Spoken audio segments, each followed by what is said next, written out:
السلام علیکم۔ میں آپ سب سے گزارش کروں گا کہ ایک مرتبہ سورۃ فاتحہ اور 3 مرتبہ سورۃ اخلاص پڑھ کے ان کا ثواب ان مسلمانوں تک پہنچا دیں جو اس دنیا فانی سے جا چکے ہیں۔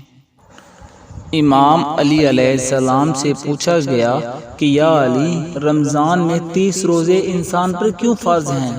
بس یہ پوچھا گیا۔ امام علی علیہ السلام فرمانے لگے، اے شخص، جب آدم نے اللہ کی نافرمانی کے اس شجر سے پھل کھایا تھا جس سے اسے روکا گیا تھا تو اس پھل کا اثر آدم علیہ السلام کی پیٹھ میں 30 دن تک رہا۔ تبھی اللہ نے آدم علیہ السلام کی تمام اولاد کے لیے 30 دن کھانا پینا ممنوع کر دیا، اور ان 30 دنوں میں رات کو کھانا کھانے کی اجازت اللہ کی طرف سے آدم کی اولاد اور آدم کے لیے ایک عظیم احسان ہے۔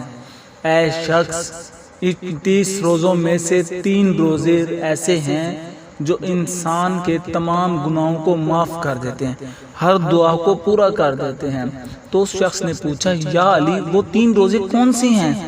امام علی علیہ السلام نے فرمایا، جب آدم علیہ السلام کی نافرمانی کے سبب اللہ نے آدم کو زمین پہ بھیج دیا تو وہ ساروں قطار رویا کرتے تھے، یہاں تک کہ ان کا پورا جسم سیاہ ہو گیا، اور جب اللہ نے انہیں معاف کیا تو فرمایا، اے آدم، چاند کی پہلی تاریخ کا روزہ رکھ۔ اللہ کے نبی آدم علیہ السلام نے جیسے ہی چاند کی پہلی تاریخ کا روزہ رکھا، دن کو بھوکا رہے اور سورج غروب ہونے کے بعد کھانا کھایا تو اللہ کے کرم سے آپ کے جسم کا تیسرا حصہ سفید ہو گیا۔ پھر جب 14ویں کا روزہ رکھا تو آپ کے جسم مبارک کا دوسرا حصہ سفید ہو گیا، اور جب 15ویں کا روزہ رکھا تو آپ کا پورا جسم اللہ کے فضل و کرم سے نور کی مانند چمکنے لگا۔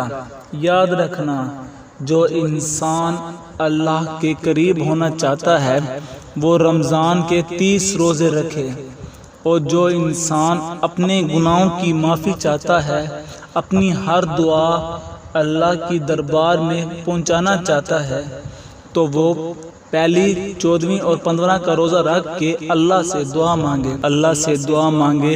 جو انسان یہ 3 روزے مسلسل رکھ کے اللہ کے دربار میں دعا مانگتا ہے تو اللہ بغیر کسی رکاوٹ کے اس انسان کی دعا فوراً قبول کر دیتا ہے۔